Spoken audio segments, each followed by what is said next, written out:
ബുദ്ധൻ എൻലൈറ്റൻഡ് ആയ സമയത്ത് ബുദ്ധനോട് ചോദിക്കുന്നുണ്ട്, നിങ്ങൾ എങ്ങനെയാണ് എൻലൈറ്റൻഡ് ആയത്? നിങ്ങളുടെ ജീവിതത്തിൽ ഒരേ ഒരു കാര്യം മാത്രം പ്രാക്ടീസ് ചെയ്താൽ നിങ്ങൾക്ക് വിത്തിൻ ഡേയ്സ് എൻലൈറ്റൻഡ് ആവും. എന്താണ് ആ കാര്യം? അദ്ദേഹം പറഞ്ഞത് എല്ലാ ശ്രമങ്ങളും ഉപേക്ഷിക്കുക എന്നുള്ളതാണ്.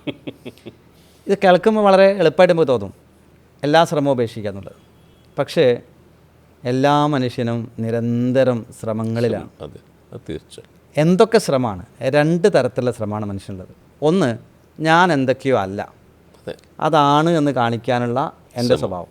അതിനാണ് നമ്മൾ കോസ്റ്റ്യൂം ധരിക്കുന്നത്, അല്ലേ? നമ്മൾ ചിലപ്പോൾ വീട്ടിലൊക്കെ നമ്മൾ പിന്നെ 3/4 ട്രൗസർ ഇട്ട് ബനിയനും ഇട്ടിട്ട് കളിക്കുന്ന ആളായിരിക്കും. അതെ, നമ്മളതായിരിക്കും. അപ്പോൾ ഗസ്റ്റ് വരുമെന്ന് പറഞ്ഞാൽ ഒട്ടനെ നമ്മൾ ഡ്രസ്സ് എടുത്തിട്ടു. ഇപ്പം എൻ്റെ വീട്ടിലൊരു രീതിയുണ്ട്, ഇങ്ങനെ ആകെ കൂടി ഇങ്ങനെ വലിച്ചു വരുന്ന ഒരു സ്വഭാവമുണ്ട്. അതാണ് വീടിൻ്റെ ശരിക്കുള്ള അതാണ് ഒരു ഫ്ലോ ആണത്. പക്ഷേ ഒരു ഗസ്റ്റ് വരുന്നു എന്ന് പറഞ്ഞാൽ കംപ്ലീറ്റ് അടുക്കി പെറുക്കി നീറ്റാക്കി വെക്കും. കാരണം എന്താ വെച്ചാൽ ഗസ്റ്റിൻ്റെ മുമ്പിൽ നമ്മളിങ്ങനെ ആയിത്തീരണം. നമ്മളിപ്പോൾ സംസാരിക്കുമ്പോൾ വളരെ കാഷ്വലായിട്ട് വർത്താനം പറയും. പെട്ടെന്ന് മൂന്നാമതൊരാൾ വന്നാൽ നമ്മൾ സംസാരിക്കുമ്പോൾ കുറച്ചുകൂടി അവെയറാവും. എന്തൊക്കെ പറയണം എന്തൊക്കെ പറയേണ്ടതെന്നുള്ളത്. ഇതൊക്കെ അഭിനയമാണ്. ഞാൻ എന്തൊക്കെയോ അല്ല, അതാണ് എന്ന് കാണിക്കാനുള്ള ഒരു ശ്രമം എൻ്റെ ഉള്ളിലുണ്ട്. പക്ഷേ അത് വല്ലാത്തൊരു മാനസിക പിരിമുറുക്ക് സൃഷ്ടിക്കും അങ്ങനെ ചെയ്യുമ്പോൾ. നിരന്തരം നിങ്ങൾ ഫേക്ക് ആയിട്ടുള്ള ഒരു മുഖം മൂടി, എനിയഗ്രാമിൽ തന്നെ പറയുന്നത് പേഴ്സണാലിറ്റി എന്ന് പറഞ്ഞാൽ തന്നെ മുഖംമൂടിയാണ്. അതെ, പേഴ്സോണ. എല്ലാവരുടെ കയ്യിലും 9 മുഖംമൂടി ഉണ്ട്. അതിലേതോ ഒരു മുഖംമൂടി നിങ്ങൾ സ്ഥിരമായി വെക്കുന്നു എന്ന് മാത്രമേ ഉള്ളൂ. ബാക്കി 8 മുഖംമൂടി നിങ്ങളുടെ കയ്യിൽ തന്നെ ഉണ്ട്. മുമ്പിലിരിക്കുന്ന ആൾക്കനുസരിച്ച് മുഖംമൂടി മാറ്റുക ചെയ്യുന്നത്. ആ മുഖംമൂടി പേഴ്സണാലിറ്റി ഡെവലപ്മെൻറ്റ് കോഴ്സ് എന്ന് പറഞ്ഞാൽ ഈ മുഖംമൂടിക്ക് പെയിൻ്റ് അടിക്കുക, മുഖംമൂടിനെ പിന്നെ വൃത്തിയാക്കുക, അതിന് പൗഡർ ഇടുക, അതിന് കണ്ണെഴുതിക്കുക എന്നുള്ളതാണ്. മുഖംമൂടിനെ ഈ മുഖംമൂടിനെ എത്രത്തോളം പെയിൻ്റ് അടിച്ചിട്ട് ഇപ്പം എന്താ കാര്യം? ആ മുഖംമൂടിക്ക് പിന്നിലിരിക്കുന്ന ഞാനല്ലേ മാറേണ്ടത്. അതുകൊണ്ടാണ് പറയുന്നത് എനിയേഗ്രാം ഒരു ഇൻഡിവിജ്വൽ, ഒരു വ്യക്തിയെ അവൻ്റെ ഉള്ളിലേക്ക് സഞ്ചരിപ്പിക്കാൻ പ്രേരിപ്പിക്കുന്ന ഒരു സയൻസാണ്. നിരന്തരം ഞാൻ എന്തൊക്കെയോ അല്ല, അതാണ് എന്ന് കാണിക്കാനുള്ള ശ്രമത്തിലാണ്. അല്ലെങ്കിൽ ഞാൻ എന്തൊക്കെയോ ആണ്, അതല്ല എന്ന് കാണിക്കുക. അതല്ല ഞാൻ എന്തൊക്കെയോ ആണെന്ന് കാണിക്കുക. രണ്ടും അല്ല, ഞാൻ എന്തൊക്കെയോ ആണ്, അതല്ല എന്ന് കാണിക്കാനുള്ള ശ്രമമുണ്ട്. അതെനിക്ക് അത്യാവശ്യം അഹങ്കാരമുണ്ട്. പക്ഷെ ഞാൻ എനിക്ക് അഹങ്കാരം ഇല്ല എന്ന് കാണിക്കാൻ വേണ്ടിയിട്ട് ഞാൻ ഭയങ്കര വിനയനായിട്ടും വിനയാദിനായിട്ടൊക്കെ അങ്ങനെ ചെയ്തുകൊണ്ടിരിക്കും. അതിൻ്റെ ഒരു അഭിനയമാണ്. അതുകൊണ്ട് തന്നെ അതിവിനയം കാണിക്കുന്ന ആൾക്കാർ വലിയ അഹങ്കാരികളായിരിക്കും. അവർ ആ രീതി മനസ്സിലായാൽ മാത്രമേ അവരെ നമുക്ക് ഡീൽ ചെയ്യാൻ പറ്റും. വിനയം എന്ന് പറഞ്ഞാൽ തന്നെ എന്താ, വിശേഷണയുള്ള നയമാണ് വിനയം. അതായത് അയാളുടെ പേഴ്സണാലിറ്റി അല്ലേ, അയാൾ വിശേഷണ ഒരു നയമാണ്. അയാളുടെ നയമാണ് എന്ത്, വിനയമായി പെരുമാറുക എന്നുള്ളത്. അയാളുടെ പ്രകൃതമല്ലേ. ഒരാൾ ഏറ്റവും അടുത്ത് നമ്മളെ കൂടെ ശരിക്കും നമുക്ക് ഏറ്റവും കൃത്യമായിട്ട് ഒരാളുടെ ഈ യാതൊരു ശ്രമവും ഇല്ലാത്ത ഒരു പ്രകൃതം മിക്കവാറും നമ്മളെ വീട്ടിൽ നമ്മളെ കൂടെ താമസിക്കുന്ന ആൾക്കാരെ മാത്രമേ കാണാൻ പറ്റൂ. കാരണം അവർ ആ മുഖംമൂടി ഒരുപാട് സമയം വെക്കാൻ പറ്റില്ല. നിങ്ങളെ കൂടെ ജോലി ചെയ്യുന്ന ആൾക്ക് മുഖംമൂടി വെക്കാൻ പറ്റും, രാവിലെ തൊട്ട് വൈകുന്നേരം വരെയൊക്കെ മുഖംമൂടി വെക്കാൻ പറ്റും. പക്ഷേ ഒരു യാത്രയിൽ ഒരാൾ നമ്മളെ കൂടെ കൂടിയിരിക്കുക, നമുക്ക് അയാളുടെ ശരിക്കുള്ള പ്രകൃതം മനസ്സിലാവും. അതാണ് യാത്ര ചെയ്യണമെന്ന് കൂടെ യാത്ര ചെയ്താൽ നമുക്ക് ഏതൊരാളെ സ്വഭാവം മനസ്സിലാവും. കാരണം എന്തൊക്കെ തത്വം പറഞ്ഞ് നടന്നാലും നമ്മളെ ചില സമയത്ത് നമ്മൾ പൊട്ടിപ്പോവും, പുറത്ത് വരും. ആ സാധനം പുറത്ത് വരും. എത്ര ഇറക്കി വെച്ചാലും അത് പുറത്ത് വരും. അതാണ് അയാളുടെ പ്രകൃതം. പൊതുവെ പോഡ്കാസ്റ്റ് കാണുന്ന ആൾക്കാർക്ക് ഒബ്വിയസ്ലി വരുന്ന ചിന്ത, ഇതൊരു മുഖം കൂടി വലിച്ചു കയറുന്നൊരു ശാസ്ത്രമാണ്. മുഖംമൂടി വലിച്ചു കയറും. ഒന്നുമില്ലെങ്കിൽ നമ്മളെ മുഖത്തെക്കുറിച്ചുള്ള ബോധം വെക്കുണ്ടാവും. ഇത് എൻ്റെ ഒരു മറയാണ്, ഞാൻ നിരന്തരം ശ്രമിച്ചുകൊണ്ടിരിക്കുന്നതാണ്. ഈ ശ്രമിച്ചാലൊരു പ്രശ്നമുണ്ട്. അപ്പോൾ ഞാൻ എന്തൊക്കെയോ അല്ല, അതാണെന്ന് ഞാൻ ശ്രമിച്ചു വിചാരിക്കാം.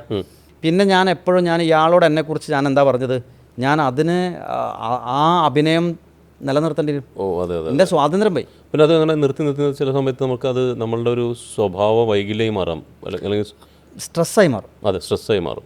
ഞാൻ എന്താണോ ഞാൻ അതായിരിക്കുക, ഞാൻ ഇങ്ങനെയാണ് എന്ന് പറഞ്ഞാൽ കുഴപ്പമില്ല. ഞാൻ അങ്ങ് അല്ലാത്തത് എന്തൊക്കെയാണ് ഉദാഹരണങ്ങൾ, ആ ഒരു ട്രാൻസ്ഫോർമേഷൻ ഉദാഹരണം സാർ ബുക്കിൽ എഴുതിയിരുന്നത് എന്താ പറയുക, അവധൂതന്മാർ. അതുപോലെ തന്നെ അവരൊക്കെ പ്രത്യേകിച്ച് അവരെക്കുറിച്ച് മറ്റുള്ള ആൾക്കാർക്ക് അങ്ങനെ എന്നെക്കുറിച്ച് എക്സാമ്പിൾ പറഞ്ഞു സാർ, നാരായണത്ത് ഭ്രാന്തൻ്റെ.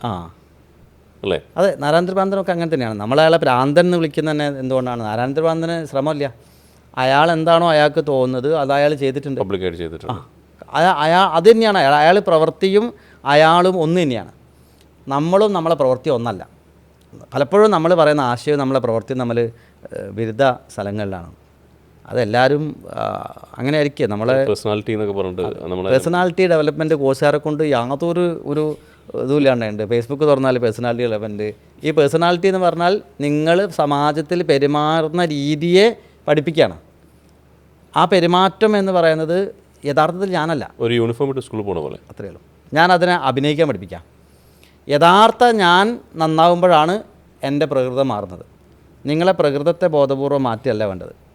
മറ്റെന്താ വെച്ചാൽ നിങ്ങൾ അഭിനയം മാത്രമേ നന്നാവുന്നുള്ളൂ, യഥാർത്ഥ നിങ്ങളിൽ മാറ്റം സംഭവിക്കുന്നില്ല. അതെപ്പോഴെങ്കിലും പുറത്തു വരും. അവിടെ ഈ 9 നമ്പർ പറഞ്ഞല്ലോ. അപ്പോൾ നമ്മൾ ഇതിലേക്ക് ഇങ്ങനെ പോവുകയാണെങ്കിൽ ഇത് എന്താണ് ഈ 9 കാറ്റഗറീസ് വരാൻ കാരണം? എന്താണ് ഈ അല്ലെങ്കിൽ 1 എന്താണ് ഈ ഇത് 1 സംഖ്യകളിൽ 9 സംഖ്യ അല്ലല്ലോ. അതെ, ആകെ 9ഉം 0 അല്ലല്ലോ സംഖ്യ. തീർച്ചയായിട്ടും. പിന്നെ അതിൻ്റെ ചേർക്കലല്ലേ. അതെ അതെ, അവർ ചേർന്നിരിക്കുമ്പോഴാണ് ബാക്കിയെല്ലാം ഉണ്ടാവുന്നത്. ഈ 9ഉം ചേർന്നാൽ പിന്നെ 0 പൂർണ്ണമാണ്. 9ഉം കൂടി ചേർന്നാണ് 0. ഈ 9 ഇതിൻ്റെ പെർമ്യൂട്ടേഷൻ കോമ്പിനേഷനാണ് ലോകത്തുള്ള എല്ലാ സംഖ്യയും. ഇതിൻ്റെ പെർമ്യൂട്ടേഷൻ കോമ്പിനേഷനാണ് ലോകത്തുള്ള മുഴുവൻ ആൾക്കാരും. അതെ, അതുകൊണ്ട് തന്നെ പറയാം 9 പേഴ്സണാലിറ്റിനെ കുറിച്ചല്ലേ പറയുന്നുള്ളൂ. നമ്മളെ നാട്ടിൽ ഇത്ര കോടി ആൾക്കാരില്ലേ ചോദിക്കും. ഈ എല്ലാ കോടി ആൾക്കാരും ഇതിൻ്റെ പെർമ്യൂട്ടേഷൻ കോമ്പിനേഷനാണ്. നിങ്ങളിനി സംഖ്യകൾ കോടി കോടി കോടി എന്ന് നിങ്ങൾ പറയുന്ന സമയത്ത് പോലും അതും സംഖ്യയാണ്. ഈ 9 സംഖ്യ കൊണ്ട് മാത്രമേ നിങ്ങൾക്ക് എത്ര കോടി എഴുതാൻ പറ്റും. അതുകൊണ്ട് ബേസിക്കലി 9 കാറ്റഗറി, 9 തരത്തിലെ ആൾക്കാർ ലോകത്തുള്ളൂ. ആ 9ന് ഓരോ പേഴ്സണാലിറ്റിക്കും 3 അവസ്ഥ ഉണ്ട്. അതിനെയാണ് നമ്മൾ 27, നേരത്തെ നമ്മൾ 27 നക്ഷത്രങ്ങളെക്കുറിച്ച് പറഞ്ഞു. ആ 27 സ്വഭാവങ്ങൾ, 27 പ്രകൃതം, അതിൽ പ്രധാനമായിട്ട് നമുക്കതൊരു പോഡ്കാസ്റ്റിൽ പൂർണ്ണമായിട്ട് പറയാൻ സാധിക്കില്ല. കാരണം അതൊരു ഡീറ്റെയിൽ ക്ലാസ് തന്നെ പഠിക്കണം. എങ്കിലും ഒരു സൂചന എന്നുള്ള നിലയ്ക്ക് 1 എന്ന് പറയുന്ന ഒരു പേഴ്സണാലിറ്റി, പെർഫെക്ഷനിസ്റ്റ് എന്ന് പറയുന്ന ഒരാളാണ്. അയാൾക്ക് ഷൂസ് വെക്കാനും ചെരുപ്പ് വെക്കാനും ഒക്കെ പ്രത്യേക സ്ഥലങ്ങളുണ്ടാവും. ഏറ്റവും പെട്ടെന്ന് ദേഷ്യം വരുന്ന ആളാണ്. കാരണം അയാളുടെ ശരിയല്ലാത്തത് എന്ത് കണ്ടാലും ദേഷ്യം വരുന്ന ഒരാൾ. സമയത്തിന് 10 മണിക്ക് പ്രോഗ്രാം വെച്ചാൽ 9:45 ആയാൽ ആ ഷാർപ്പ് സമയത്ത് വരികയും വരാത്തവരെ ഇവിടെ ദേഷ്യം പിടിക്കുകയും ചെയ്യുന്ന ഒരാൾ. വണ്ടി ഓടിക്കുന്ന സമയത്ത് വളരെ കൃത്യമായ നിയമങ്ങൾ നോക്കി വണ്ടി ഓടിക്കുകയും വണ്ടി ഓടിക്കാത്തവരെ തന്തയ്ക്ക് വിളിക്കുകയും ചെയ്യാം. അങ്ങനെ വളരെ പെർഫെക്റ്റ് ആവണം ലോകം എന്ന് ചിന്തിക്കുന്ന ഒരാൾ. ലോകം അത്ര പെർഫെക്റ്റ് അല്ല. അതുകൊണ്ട് ഇയാൾ നിരന്തരം സ്ട്രെസ്സിലായിരിക്കും. മാത്രമല്ല ഇയാളെ ശരിയിലേക്ക് മറ്റുള്ളവരെ കൊണ്ടുവരാൻ ശ്രമിക്കുമ്പം കൂടുതൽ അവിടെ യുദ്ധം ഉണ്ടാവും. അയാളെ വീട്ടിൽ പത്രം വെക്കാമെന്ന് ഒക്കെ വളരെ കൃത്യമായിട്ട് അയാൾ പത്രം വയ്ക്കുക. കാരണം 10 പത്രം ഇങ്ങനെ വെച്ചാൽ പിന്നെ 10 എണ്ണം തിരിച്ചു വയ്ക്കും. ആ മടക്കമൊക്കെ കറക്റ്റായിട്ട് എങ്ങനെയാണോ രാവിലെ പത്രം കിട്ടുന്നത് അതേപോലെ പത്രം വായിച്ചു കഴിഞ്ഞാൽ മടക്കി വെക്കുകയൊക്കെ ചെയ്യുന്ന ചിട്ടയോടുകൂടി ജീവിക്കുന്ന ആളാണ്. പക്ഷേ അയാളുടെ ജീവിതത്തിൽ അയാൾക്ക് ചിട്ടുണ്ടെങ്കിലും അയാളെക്കൊണ്ട് ആ വീട്ടിലുള്ള മറ്റുള്ളവർക്ക് പലപ്പോഴും ഭയങ്കര ബുദ്ധിമുട്ടായിരിക്കും. കാരണം അയാൾ മറ്റുള്ളവരെയും ഇതുപോലെ ആക്കാൻ വേണ്ടി ശ്രമിക്കും. അപ്പോൾ അതൊരു സ്ട്രെസ് റിലേഷൻഷിപ്പിലുണ്ട്, രണ്ടാൾക്ക് വരും. കാരണം ഭാര്യ ചിലപ്പോൾ നേരെ ഓപ്പോസിറ്റ് ആയിരിക്കും, വലിച്ചു വരിടുന്ന ആളായിരിക്കും. കാരണം ഒരിക്കലും വന്നൊരു കേസ്, ഭാര്യയും ഭർത്താവും കൂടി ഭയങ്കര അടിപിടിയായിട്ട് വന്ന കേസ് എന്താണെന്ന് വെച്ചാൽ അതിലെ സംഭവം ഇതാണ്, ഈ പല്ല് കഴിക്കുന്ന പേസ്റ്റാണ് വിഷയം. ഈ ഭർത്താവ് പറഞ്ഞു ഈ പേസ്റ്റിൻ്റെ അടിയിൽ നിന്ന് ഞെക്കി കൊണ്ടുവരണമെന്ന്. ഭാര്യ പറഞ്ഞു അതിൻ്റെ ആവശ്യമില്ല, കയറ്റി പിടിച്ച് ഞെക്കിയാൽ മതി. അങ്ങനെ ഇതിൻ്റെ പേരിൽ ഭർത്താവും ഭാര്യയും വന്നിട്ട് കൗൺസിലിംഗ് പറഞ്ഞു, സാറേ ഈ പേസ്റ്റിൻ്റെ കമ്പനി പേസ്റ്റ് ഉണ്ടാക്കുന്നത് അടിയിൽ നിന്ന് ഞെക്കി കൊണ്ടുവരാൻ പറ്റുന്ന രീതിയിലല്ലേ, അപ്പോൾ അങ്ങനെയല്ല ചെയ്യേണ്ടത്. ഇപ്പോൾ ഭാര്യ സാറേ നമുക്ക് തിരക്കുള്ള ദിവസം കയറ്റി പിടിച്ച് ഞെക്കിയിട്ട് ഞായറാഴ്ച ഒഴിവുള്ളവർ ഈ അടിയിൽ മുളകി ഉണ്ടച്ചാൽ പറയുന്നതാണ് ഇവർ ചോദിക്കുക. കാരണം ഇവിടെ ഇതൊരു വലിയ പ്രശ്നമാണ്. സത്യത്തിൽ അവിടുത്തെ പ്രശ്നം പേസ്റ്റ് അല്ല, 2 പേരുടെയും കൺസെപ്റ്റാണ്. ഭർത്താവിൻ്റെ കൺസെപ്റ്റ് എല്ലാം അതിൻ്റെ സിസ്റ്റം അനുസരിച്ച് മാത്രമേ ചെയ്യാവൂ എന്നുള്ളതാണ്. ഭാര്യ പറയുന്നത് അങ്ങനെയൊന്നുമില്ല, ചെയ്താൽ മതി, റിസൾട്ട് വന്നാൽ മതി, ഇങ്ങനെ തന്നെ ചെയ്യണമെന്നില്ല എന്നുള്ളതാണ്. അപ്പോൾ 2 പേരുടെ രീതി വ്യത്യാസമുണ്ട്. ഇതേപോലെ 9 ടൈപ്പ് ആൾക്കാരുടെ ലോകത്തല്ലോ. അപ്പോൾ 1 പെർഫെക്ഷനിസ്റ്റാണ്, 2ാമത്തെ ഹെൽപ്പർ എന്ന് പറയുന്ന മറ്റുള്ളവർക്ക് വേണ്ടി ജീവിക്കുന്ന ഒരാൾ. അയാളാണ് തൻ്റെ ആവശ്യങ്ങൾക്ക് ഏറ്റവും ലീസ്റ്റ് പ്രയോറിറ്റി കൊടുക്കുന്ന, മറ്റുള്ളവർക്ക് വേണ്ടി ജീവിക്കുകയും ഒരുപാട് അംഗീകാരത്തിന് വേണ്ടി പ്രവർത്തിക്കുകയും അംഗീകാരം കിട്ടിയില്ലെങ്കിൽ വളരെ വിഷമാവൊക്കെ ചെയ്യുന്ന, അംഗീകാരം വേണം പക്ഷെ ചോദിക്കില്ല എന്നൊക്കെ പറയുന്ന ഒരു വിഭാഗം. കൂടുതൽ ആൾക്കാർ നമ്മുടെ നാട്ടിൽ അങ്ങനത്തെ ആൾക്കാരെ നമുക്ക് കാണാൻ സാധിക്കും. അവരെ ഡീൽ ചെയ്യാൻ പഠിച്ചാൽ വളരെ അവരോട് പെരുമാറുന്ന രീതി പഠിച്ചാൽ അവർ നമുക്ക് എന്തും ചെയ്തു തരും. പക്ഷേ നമ്മൾ അവരോട് കമ്മ്യൂണിക്കേറ്റ് ചെയ്യുന്നതിൽ എന്തെങ്കിലും നമുക്കത് മനസ്സിലായിട്ടില്ലെങ്കിൽ, കാരണം അവർ തുറന്ന് പറയില്ല. അവർ പറയുന്നത് എൻ്റെ ആവശ്യങ്ങൾ നിങ്ങൾ കണ്ടറിഞ്ഞ് ചെയ്യണം. ഞാൻ ഒരിക്കലും എൻ്റെ ആവശ്യങ്ങൾ ബൈക്കിലുള്ള പ്രസവ യാത്ര അതാണോ ആ കേസാണ് ഞാൻ ആ പുസ്തകത്തിൽ എഴുതിയിട്ടുള്ളത്. ഭയങ്കര രസകരമായിട്ടുള്ള കേസാണ്. അതൊന്ന് പ്രേക്ഷകരായിട്ട് പറയാൻ പറ്റും. വേറെ ഒന്നുമില്ല, ഭാര്യയും ഭർത്താവും കൂടി കല്യാണം കഴിഞ്ഞ് അന്ന് മുതൽ പ്രശ്നമാണ്. 4 അവർ ജീവിച്ചു പോയി. നിരന്തരം പ്രശ്നം, എത്രയോ പ്രാവശ്യം ഡിവേഴ്സ് ചെയ്യാനൊക്കെ നോക്കി. എന്നിട്ട് കുട്ടികളുണ്ടായി പോയതിൻ്റെ പേരിൽ പലതിൻ്റെ പേരിൽ ജീവിച്ച് അവസാനം കുട്ടികളൊക്കെ വലുതായി. മൂത്ത കുട്ടിക്ക് 20 വയസ്സോ മറ്റായി. ആ സമയത്ത് ഇവർക്ക് തീരുമാനം ഇനി ഇത് മുന്നോട്ട് പോകില്ല. ഈ അവസ്ഥ എത്തിയതിനു ശേഷം ഇനി ഒരു ദിവസം ഈ മനുഷ്യൻ്റെ കൂടെ ജീവിക്കാൻ പറ്റില്ല എന്ന് ആ ചേച്ചി പറഞ്ഞു. ഇവളെ കൂടെ ഇനി ജീവിക്കാൻ പറ്റില്ല എന്ന് ഇയാളും പറഞ്ഞു. അങ്ങനെ 2 പേരും കൂടി ഇനി ഡിവേഴ്സ് വഴിയുള്ളൂ. അതിൻ്റെ മുമ്പ് ആരോ പറഞ്ഞിട്ട് നമ്മളടുത്ത് കൗൺസിലിങ്ങിന് വന്നു. അപ്പോൾ ആ കൗൺസിലിങ്ങിൽ അവർ പറഞ്ഞൊരു കേസ്, അവിടെ ആ 2ൻ്റെ ഒരു എക്സ്ട്രീം അവസ്ഥ ഞാൻ കണ്ട അവിടെയാണ്. ഈ ഭാര്യ ടിപ്പിക്കൽ 2 ആണ്, ഈ ഭർത്താവ് ടിപ്പിക്കൽ 1 ആണ്. കാരണം 1ൻ്റെ സ്വഭാവം എന്താ വെച്ചാൽ അവർ അംഗീകാരം കൊടുക്കില്ല. ഉള്ളിൽ ഹൃദയത്തിൽ സ്നേഹം ഉണ്ടാവും, പക്ഷെ പ്രകടിപ്പിക്കാൻ പാടില്ല എന്നാണ് ചിന്ത. പക്ഷേ ഈ 2 ആണെങ്കിൽ ഈ പ്രകടിപ്പിച്ചാൽ മാത്രമേ അവർക്ക് അത് മനസ്സിലാവും. അങ്ങനെ അവർ ക്ലിനിക്കിൽ വന്ന് പറഞ്ഞത്, സാറിനറിയോ, ഈ എൻ്റെ മൂത്ത മോനെ ഗർഭിണിയായ സമയത്ത് ഇയാൾ എന്നെ സ്കൂട്ടറിലാണ് സാറേ കൊണ്ടുപോയത് എന്ന് പറഞ്ഞ കരച്ചിലാണ്. ഡെലിവറിക്ക് എൻ്റെ വീട്ടിൽ കാറുണ്ട്, അയാളെ വീട്ടിൽ കാറുണ്ട്, ഞങ്ങൾക്കൊരു കാറ് വിളിക്കാൻ പൈസ ഉണ്ട്, എന്നിട്ട് ആ മനുഷ്യൻ എന്നെ സ്കൂട്ടറിലാണ് സാറേ കൊണ്ടുപോയത്. ഭയങ്കര നെഞ്ചത്തടി നിലവിളിയാണ്. അപ്പോൾ എനിക്കും തോന്നി, ഭയങ്കര കരുണ തോന്നി. അയ്യോ, ഈ ഭർത്താവ്, ദുഷ്ടനായ ഭർത്താവ് ഇങ്ങനെയാണല്ലോ ചെയ്ത്, എന്തായാലും ചോദിച്ചു കളയാം എന്ന് കരുതി ഭർത്താവിനോട് ചോദിച്ചു, ഇവരിങ്ങനെ പറയുന്നുണ്ട്, ഇതിലെന്തെങ്കിലും സത്യമുണ്ടോ? അപ്പോൾ അയാൾ പറയാം, സാറേ ഞാൻ ഇവളോട് 1500 പ്രാവശ്യം പറഞ്ഞതാ കാറ് വിളിക്കാമെന്ന്. അന്ന് അവൾ പറഞ്ഞതാ, ഇത്ര ദൂരമല്ലല്ലോ, നമുക്ക് സ്കൂട്ടറിൽ പോയാൽ പോരെ, എന്തിനാണ് വെറുതെ കാർ എടുക്കണമെന്ന് ചോദിച്ചാണ്. അപ്പോൾ ഞാൻ ചോദിച്ചല്ല, നിങ്ങളിങ്ങനെ പറഞ്ഞിട്ടുണ്ടോ? ഞാനിങ്ങനെ പറഞ്ഞെന്ന് വിചാരിച്ചിട്ട് അയാളിങ്ങനെ ചെയ്യാൻ പാടില്ല, അയാൾ കാറ് വിളിക്കണ്ടേ എന്നാണ്. അതായത് അവർ കാറ് വേണ്ട, ബൈക്ക് മതി എന്ന് പറഞ്ഞാലും നമ്മൾ ബൈക്ക് കൊണ്ടുവരരുത്, നമ്മൾ കാറ് തന്നെ കൊണ്ടുപോകണം. അതാണ് ഒരു ലാംഗ്വേജ്. ആ ലാംഗ്വേജ് ഈ മനുഷ്യനെ അറിയാത്തതുകൊണ്ടാണ് 20 കൊല്ലം വേസ്റ്റായത്. 2 ആളെ ജീവിതം വേസ്റ്റായി. തീർച്ചയായിട്ടും 20 കൊല്ലം അവർ പരസ്പരം യുദ്ധം ചെയ്ത് ജീവിക്കല്ലേ. കാരണം അവരുടെ ഭാഷ, അവർ എൻ്റെ കാര്യങ്ങൾ കണ്ടറിഞ്ഞ് ചെയ്യണം, വേണോ എന്ന് ചോദിച്ചാൽ വേണ്ട എന്ന് മാത്രമേ ഞാൻ പറയൂ. നിങ്ങൾ നിർബന്ധിക്കണം എന്നാണ് അവരുടെ ഭാഷ. കംപ്ലീറ്റ് ഫുൾഫിൽമെന്റ് അവരല്ല. പക്ഷേ ആ ഒരൊറ്റ സെഷൻ കൗൺസിലിങ്ങോട് കൂടി ഞാൻ ആ ഭാര്യേൻ്റെ ഭാഷ എന്താണെന്ന് അയാൾക്കും അയാളുടെ ഭാഷ എന്താണെന്ന് ഭാര്യയ്ക്കും പറഞ്ഞു കൊടുത്തു. പിന്നെ അതൊരു സ്വർഗ്ഗമായിരുന്നു അവരുടെ ജീവിതം. ഇപ്പോഴും അവർ വളരെ സന്തോഷത്തോടു കൂടി ഇടയ്ക്ക് കാണാറുണ്ട്, വരാറുണ്ട്, ഒരുമിച്ച് യാത്ര ചെയ്യുന്നവർ. ഇപ്പം അവർ മത്സരിക്കുകയാണ് മറ്റേയാളുടെ നീഡ് ഫുൾഫിൽ ചെയ്യാൻ വേണ്ടിയിട്ട്. അല്ല, മനുഷ്യൻ അങ്ങനെ തന്നെയാണ്. നമുക്ക് എപ്പോഴും ആ സോഷ്യൽ വെൽബീയിങ്ങിൽ വരുന്നത്, നമുക്ക് മറ്റുള്ളവരുടെ സന്തോഷം കാണുമ്പോൾ ഓട്ടോമാറ്റിക് നമ്മൾ ചിരി പോലെ തന്നെയാണ് സന്തോഷം. നമുക്ക് അത് ഓട്ടോമാറ്റിക് നമുക്ക് വരും. ഒരാൾ ചിരിച്ചാൽ നമ്മൾ ഓട്ടോമാറ്റിക് ചിരിച്ചു പോകും. അത് ഇപ്പോൾ റീൽസിൻ്റെ കാലമാണ്. അപ്പോൾ റീൽസ് കാണുമ്പോൾ ഒരാൾ വെറുതെ നിന്ന് പബ്ലിക്കിൽ ചിരിക്കുകയാണ്, ബാക്കി എല്ലാവരും ഓരോരോ പ്രശ്നങ്ങളിലാണ്. പക്ഷെ അത് കണ്ടിന്യൂസ് ആയി ചിരിച്ചപ്പോൾ അവസാനം ഒരു കുറച്ച് സമയം കഴിയുമ്പോൾ എല്ലാവരും ചിരിക്കാൻ തുടങ്ങും. അല്ല, മനുഷ്യൻ അടിസ്ഥാനപരമായിട്ട് വേറെ ഒരു കാര്യം എയ്പ്പാണല്ലോ മനുഷ്യൻ. അതെ, കോപ്പിയല്ല എന്ത് കണ്ടാലും. അപ്പം ഇവിടെ നമുക്ക് മാതൃകകൾ ഉണ്ടാക്കുക എന്നുള്ളതാണ്. നമ്മൾ മാതൃകയാണോ എന്നുള്ളതാണ് വേറൊരു ചോദ്യം. അപ്പം നമ്മളെ സംബന്ധിച്ചൊരു അടിസ്ഥാന വിദ്യാഭ്യാസത്തിൻ്റെ കൂടെ പലപ്പോഴും എൻ്റെ എനിയാഗ്രാം ക്ലാസ് കഴിഞ്ഞപ്പോഴും എല്ലാവരും എന്നോട് കോമൺ ആയിട്ട് പറയുന്നൊരു സാധനമുണ്ട്, സാർ ഇതൊക്കെ ഒരു ഹൈസ്കൂൾ പഠിക്കുന്ന കാലത്ത് കിട്ടിയിരുന്നെങ്കിൽ ഞങ്ങളുടെ ലൈഫ് ഒരുപാട് മെച്ചപ്പെടുമായിരുന്നു. ഇവൻ ഞാൻ പോലും പറഞ്ഞിട്ടുണ്ട്, എനിക്കത് കുറച്ച് മുന്നേ കിട്ടിയിരുന്നെങ്കിൽ ഞങ്ങളുടെ ലൈഫ് എവിടെ എത്തിയിരുന്നു എന്നുള്ളത്. വെറുതെ സമയം നമ്മളെ ലൈഫ് വെറുതെ നമ്മൾ നശിപ്പിച്ച് ഒരു കാര്യമില്ല. നമ്മളെ ചെയ്ത സ്വഭാവങ്ങൾ പോലും നമ്മൾ തിരിച്ചറിയുന്നത് ഇതിലൂടെയാണ്. അതാണ് ഈ ബുക്കും ഈ കോഴ്സും ഞാൻ ഒരു കണ്ണാടിയായിട്ടാണ് കണ്ടിട്ടുള്ളത്. കാരണം അതുകൊണ്ടാണ് തീർച്ചയായിട്ടും ഒരു കണ്ണാടിയാണ്. കണ്ണാടി നമ്മളെ കാണിച്ചു തരുന്നൊരു കണ്ണാടിയാണ്, നിങ്ങൾ ഇതാണെന്ന് കാണിച്ചു തരുന്നൊരു കണ്ണാടിയാണ്. ഇതുപോലെ 3 ബിസിനസ്സുകാരനാണ് അല്ലെങ്കിൽ എൻ്റർപ്രണറാണ്. അവർ വലിയ വലിയ ചിന്തകളാണ്, എക്സ്ട്രീം എൻഡിനെ കുറിച്ചാണ് ചിന്തിക്കുക, വലിയ എൻഡിനെ കുറിച്ച് ചിന്തിക്കുക, ചെറിയ കാര്യങ്ങളൊന്നുമല്ല. പക്ഷെ അവരുള്ളതുകൊണ്ടാണ് ലോകത്ത് ഹോസ്പിറ്റലും കോളേജുകളും ഈ പറയുന്ന ഹോട്ടലുകളും ഇത്രയും വലിയ ബിൽഡിങ്ങുകളൊക്കെ ഉണ്ടായത്. എന്നാൽ 4 കലാകാരനാണ്, 5 ഒബ്സർവറാണ്, ഗവേഷകനാണ്, 6 സപ്പോർട്ടറാണ്, 7 ഒപ്റ്റിമിസ്റ്റിക്കാണ്. കാണുന്ന കുട്ടികളിലൊക്കെ കാണുന്ന ഇലുമിനാറ്റി ടൈപ്പ് പാട്ടൊക്കെ പാടി നടക്കുന്ന, എൻജോയ് ചെയ്യുന്ന, ലൈഫ് ഒന്നേ ഉള്ളത് എൻജോയ് ചെയ്യണമെന്ന് പറയുന്ന ഒരു പ്രകൃതം. ഇതിൽ ചില പ്രകൃതങ്ങൾ എക്സ്ട്രീം ഓപ്പോസിറ്റാണ് നമുക്ക് തോന്നും. അത് ഓപ്പോസിറ്റ് അല്ല ശരിക്കും. 1ഉം 7ഉം തമ്മിൽ, 1ഉം 2ഉം തമ്മിലൊക്കെ നിരന്തര യുദ്ധങ്ങളുണ്ടാവും. കാരണം വെച്ചാൽ അവരെ 2ആളെയും പ്രയോറിറ്റി വ്യത്യാസം ഉണ്ടാ, ഓപ്പോസിറ്റ് അല്ല അത്. 2ആളെയും ജീവിതത്തിൽ 2 പ്രയോറിറ്റിയാണ്. നമ്മൾ എനിക്ക് കഴിഞ്ഞ ഒരു യാത്ര ചെയ്ത് ഗുരുവായൂരുള്ള സമയത്ത് ഒരു ചേട്ടൻ വളണ്ടറി കയറി വന്നിട്ട് പറഞ്ഞില്ല, ഞാൻ ഇന്ന് എനിയഗ്രാമിലൊരു ടെക്നിക്ക് യൂസ് ചെയ്തു, ആ വണ്ടി വാങ്ങിയ കഥ. വളരെ എന്താ പറയുക, അത് ഞാൻ വണ്ടി വാങ്ങി എൻ്റെ ചാവി ഞാൻ എൻ്റെ വൈഫിനെ ഏൽപ്പിച്ചു എന്ന് പറഞ്ഞൊരു അതെ അതെ അതെ.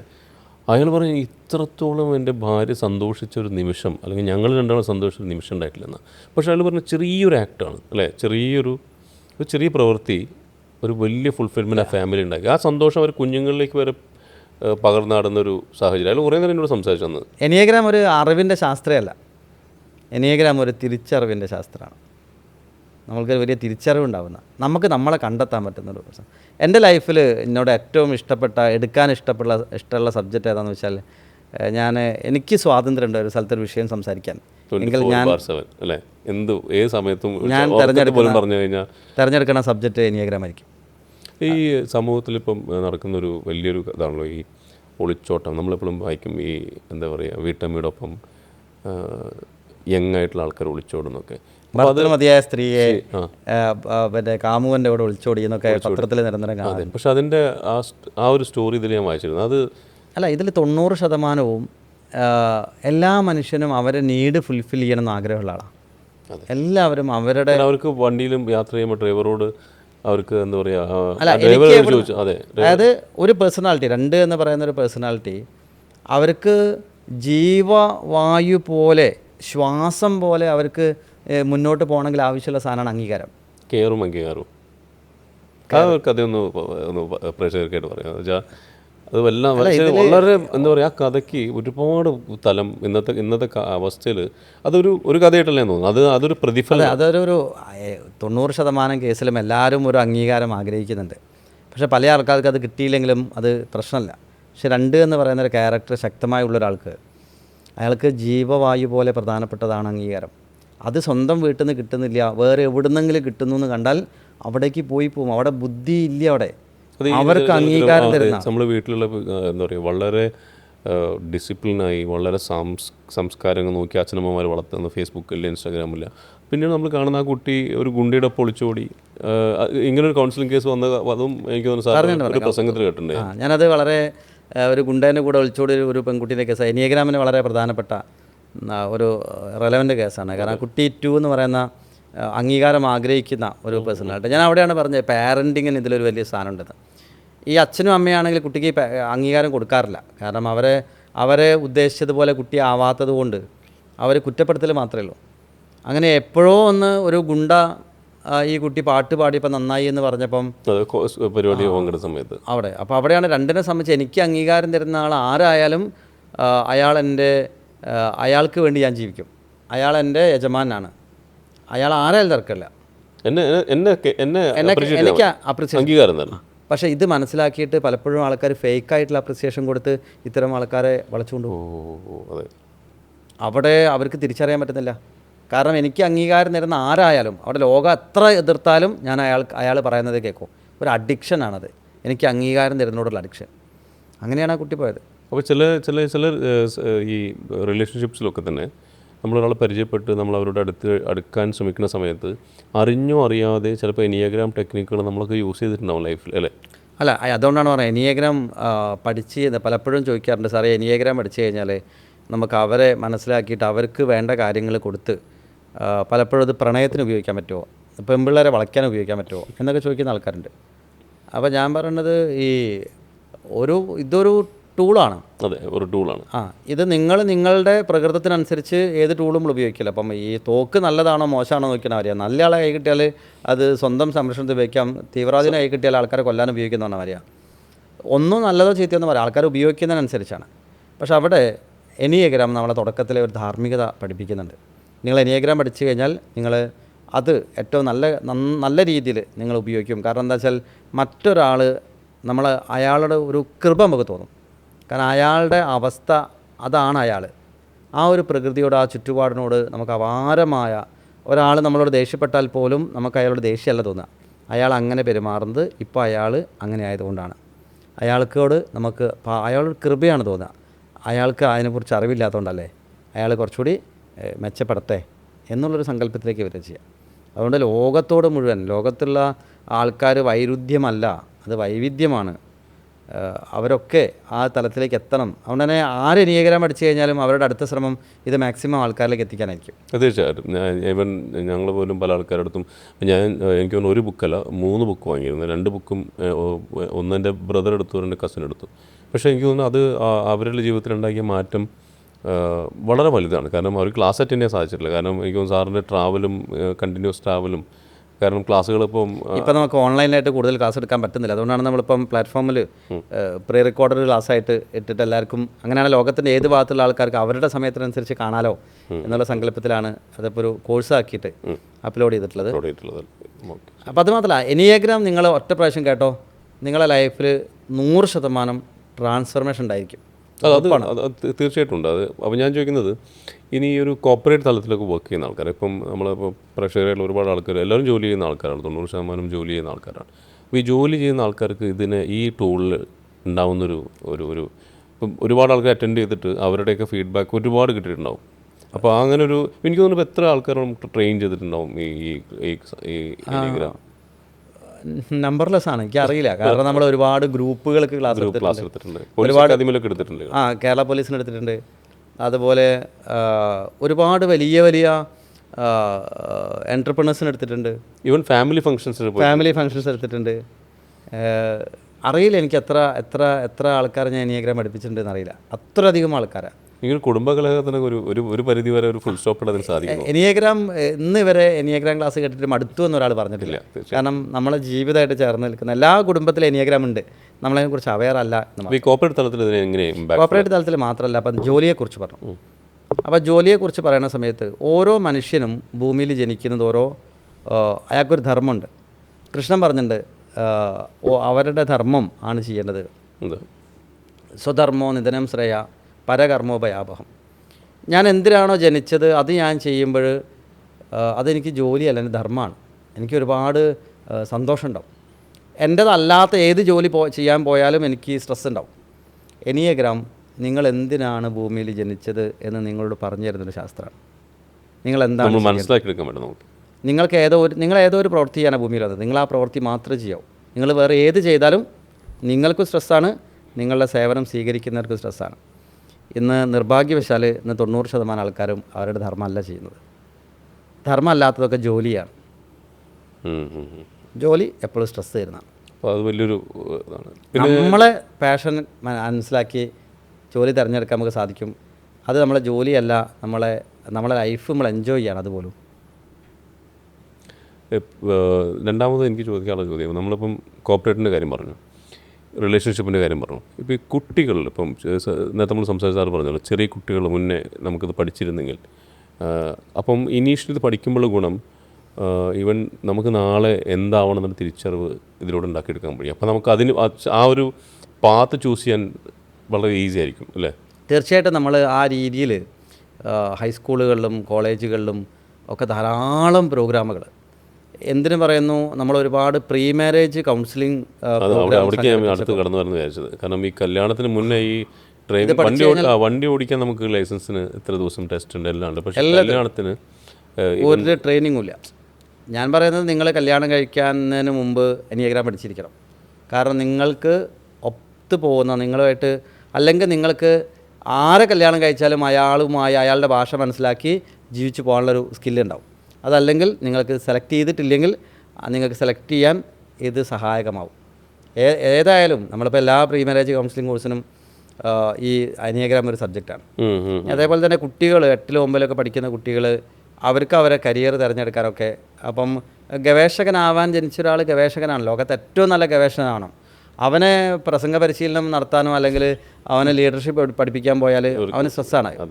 സ്ട്രെസ്സായിരിക്കും, ലൈഫ് ലോങ് സ്ട്രെസ്സായിരിക്കും. അപ്പോൾ അച്ഛനും അമ്മയാണ് മനസ്സിലാക്കേണ്ടത്, എൻ്റെ മകൻ ഇന്നതിനാണ് ജനിച്ചത്, അവൻ ആ മേഖലയിൽ ഏറ്റവും നല്ല ആളാവട്ടെ. അപ്പോൾ കലാകാരനാവാൻ ജനിച്ച ആൾ ഏറ്റവും നല്ല കലാകാരനാവണം. അപ്പോൾ ഓരോ ആൾക്കാരും അവരുടെ ധർമ്മം തിരിച്ചറിയാൻ എനിയഗ്രാം സഹായിക്കും. ഒരു കുഞ്ഞു കുട്ടിയിൽ നിന്ന്, ഭർത്താവിൽ നിന്ന്, ഭാര്യയിൽ നിന്ന്, ഒരു കുടുംബത്തിൽ നിന്ന്, ഒരു രാജ്യത്തിന് സേവിക്കുന്ന ആൾക്കാർ വരെ പഠിച്ചിരിക്കേണ്ട ഒരു ശാസ്ത്രമാണ്. മനുഷ്യനായി ജനിച്ചിട്ടുള്ള ചിന്താശേഷി, കമ്മ്യൂണിക്കേറ്റ് ചെയ്യാൻ ചിന്താശേഷിയുള്ള മുഴുവൻ ആൾക്കാരും എനിയഗ്രാം പഠിച്ചിരിക്കേണ്ടതാണ്. അത് നമ്മളെ കുടുംബത്തിന് മാത്രമല്ല, അത് ലോകത്തിന് മുഴുവൻ നല്ലതാണ്. നന്ദി. നമസ്കാരം.